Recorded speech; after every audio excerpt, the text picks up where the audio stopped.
अब हर जगह ऐसे बोलते हैं पंजाबी आ गए हुए, पंजाबी आ गए हुए, मतलब I've never heard you say anything else कि मैं I'm the first Indian to perform here, I'm the first Indian to do that। सही क्वेश्चन पूछा। पंजाबी बोलते हो आप। हिंदुस्तान पाकिस्तान साडे लिए तो सारे एको ही है।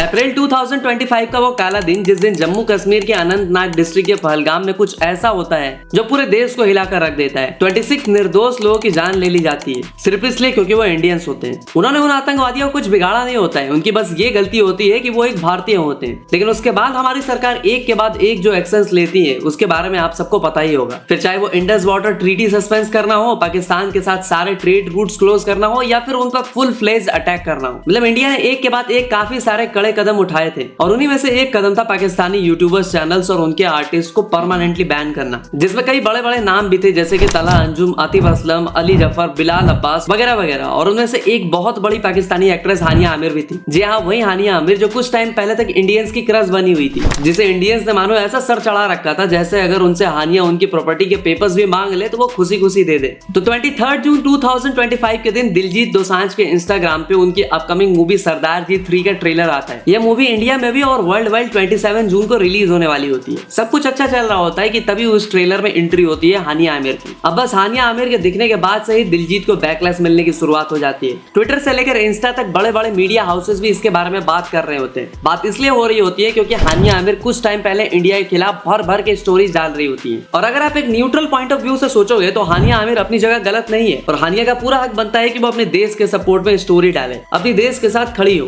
बट हमारे देश के आर्टिस्ट का क्या? दिलजीत दोसांझ ने एक भी स्टोरी ऑपरेशन सिंदूर के सपोर्ट में नहीं डाला था और पहलगाम अटैक के 2 महीने बाद भी पाकिस्तानी आर्टिस्ट के साथ ट्रेलर ड्रॉप कर दिया। अब कई लोग ये कहेंगे कि ये मूवी पहलगाम से पहले शूट हो रखी थी। ऑब्वियसली पहले शूट हो रखी थी, 1 महीने में मूवी शूट होकर एडिट होकर ट्रेलर थोड़ी ड्रॉप हो जाता है। बट द पॉइंट इज कि पहलगाम से पहले भी पाकिस्तानी एक्ट्रेसेस को कास्ट करने की क्या ही जरूरत थी? मतलब क्या हमारे देश में टैलेंट की कमी है क्या? हमारे देश में ऑलरेडी काफी सारे टैलेंटेड लोग दबे पड़े हैं और जब हमारे खुद के देश में टैलेंटेड लोगों की कमी नहीं है तो अब पाकिस्तानी एक्ट्रेस को कास्ट करने के बारे में कैसे सोच सकते हो? पाकिस्तानी आर्टिस्ट का हमारे देश में बैन तो अभी लगा नहीं, वो तो उरी अटैक के बाद से ही बैन लग चुका था। हमारे गवर्नमेंट ने उरी अटैक के बाद से ही पाकिस्तानी आर्टिस्ट को इंडिया में बैन कर दिया था। मगर फिर भी बॉलीवुड हो या दिलजीत जैसे लोग, उन्हें पता नहीं कौन सी चूल्हे कि वो हमारे देश के आर्टिस्ट को छोड़कर दुश्मन देश के आर्टिस्ट की पेट पालना चाहते हैं। अगर पहलगाम नहीं भी हुआ होता तो बॉलीवुड ने एक बार फिर पाकिस्तानी आर्टिस्ट को काम देना शुरू कर दिया था और धीरे धीरे वो पाकिस्तानी आर्टिस्ट को इंडिया में नॉर्मलाइज कर देते। जैसे कि फवाद खान भी एक मूवी ला रहा था अबीर गुलाल वानी कपूर के साथ, और जिस फवाद खान को 2 करोड़ पर मूवी मिलती थी पाकिस्तान में, उसे इंडियन मेकर्स 5 से 10 करोड़ INR दे रहे थे।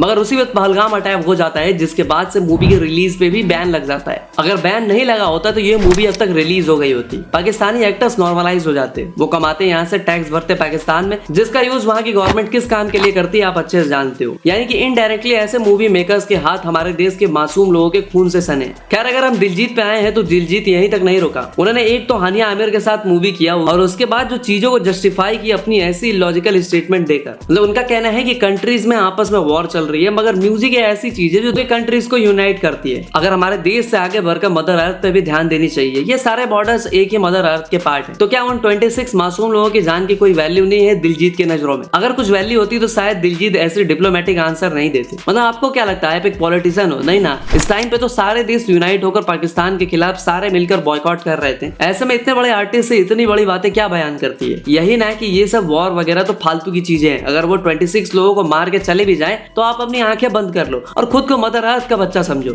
आखिर जो आपको मार कर गए हैं वो भी तो मदर अर्थ के ही बच्चे हैं। मतलब मुझे ये समझ नहीं आता कि ऐसे बातें हमारे साइड के लोग ही क्यों करते हैं। उनके साइड के आर्टिस्ट तो बड़े क्लियर है इस मामले में कि हमें हमारे देश को सपोर्ट करना है तो भाई हम करेंगे, चाहे उसके लिए रेवेन्यू, फॉलोअर्स, अपॉर्चुनिटी सबको लात मारनी पड़े तो मारेंगे। और देखा जाए तो उन्होंने ऐसा किया भी। तला अंजुम जिसके पाकिस्तान से ज्यादा इंडिया में फैंस है, उसने ऑपरेशन सिंदूर के बाद अपने देश का खुलेआम सपोर्ट किया। इंडियन फैंस की कोई परवाह नहीं की, जबकि उसके मैक्सिमम फैंस इंडिया से ही है। उसकी रेवेन्यू पे इसका कितना असर पड़ा, उसके फॉलोइंग पे इस पे कितना असर पड़ा आप सब जानते हो। फिर भी उसने अपने देश का ही साथ दिया। हालांकि बाद में उसका अकाउंट बैन कर दिया गया इंडिया में और बैन होने के बाद ही समझ आया कि मोर देन 50% ऑडियंस तो इंडिया से लेकर बैठा था, तब भी उसने अपने देश का ही साथ दिया। लेकिन हमारे देश के सो कॉल्ड सुपरस्टार्स जिनकी पाकिस्तान में जितनी फैन फॉलोइंग भी नहीं है, मतलब पाकिस्तान से ज्यादा तो फैन फॉलोइंग इंडिया के एक स्टेट से उन्हें मिल जाती है, फिर भी वो न जाने क्यों उनकी तरफ ही झुके रहते हैं। ऐसे में जब देश के साथ खड़े होने का टाइम था तो दिख गई उनकी देशभक्ति। मगर गेस व्हाट, ये सेम दिलजीत दोसांझ बॉर्डर 2 में भी काम करने वाला है। मतलब आप हिपोक्रेसी देख रहे हो। जिस मदर अर्थ की ये बात कर रहा है उसी के एक बेटे और बाप की लड़ाई पे बनने वाली फिल्म बॉर्डर 2 में भाई साहब हंसी खुशी काम करने को तैयार है। क्यों? क्योंकि वहाँ पे उनको मोटा पैसा मिलेगा। मतलब इन्हें कोई मतलब नहीं है देश से, देश के लोगों से, देश के लोगों के फीलिंग से, इन्हें बस मतलब है तो पैसों से। बॉर्डर 2 में भर भर के देशभक्ति दिखाने का ढोंग करके ऑडियंस की आंखों में चूना लगा के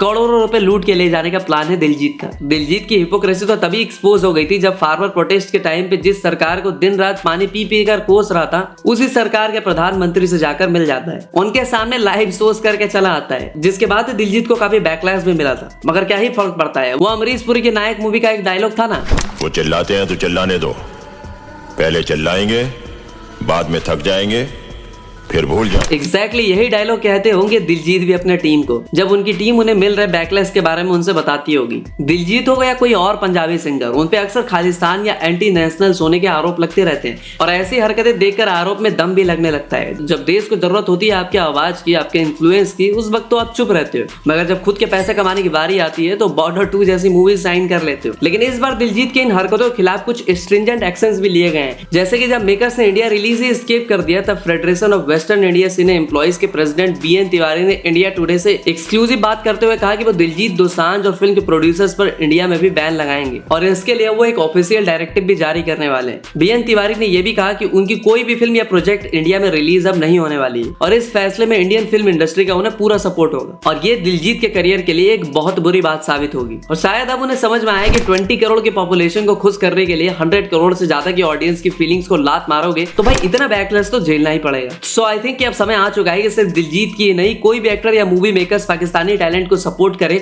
या हमारे देश के खिलाफ स्टैंड ले, तो भाई हमें उनकी औकात टाइम टाइम पे याद दिलानी पड़ेगी। उन्हें यह भी याद दिलाना पड़ेगा कि देश आपसे है, आप देश से नहीं। हमें यह भी याद दिलाना पड़ेगा कि जिस ऑडियंस ने उन्हें सर पे चढ़ाया है वही उन्हें वहां से उतार के फेंक भी सकती है। उन्हें यह भी याद दिलाना पड़ेगा कि जिस देश का खाते हो उसी से गद्दारी करोगे तो अंजाम क्या भुगतना पड़ेगा। और दिलजीत दोसांझ ऐसे सारे लोगों के लिए एक एग्जाम्पल भी बनने वाले हैं। वैसे आप इस मुद्दे पर क्या सोचते हो कमेंट में जरूर बताना, और आप दिलजीत के एक्शन को सपोर्ट करते हो या नहीं ये भी बताना। तो मिलता हूं मैं आपसे एक और नई वीडियो में, तब तक के लिए हर हर महादेव।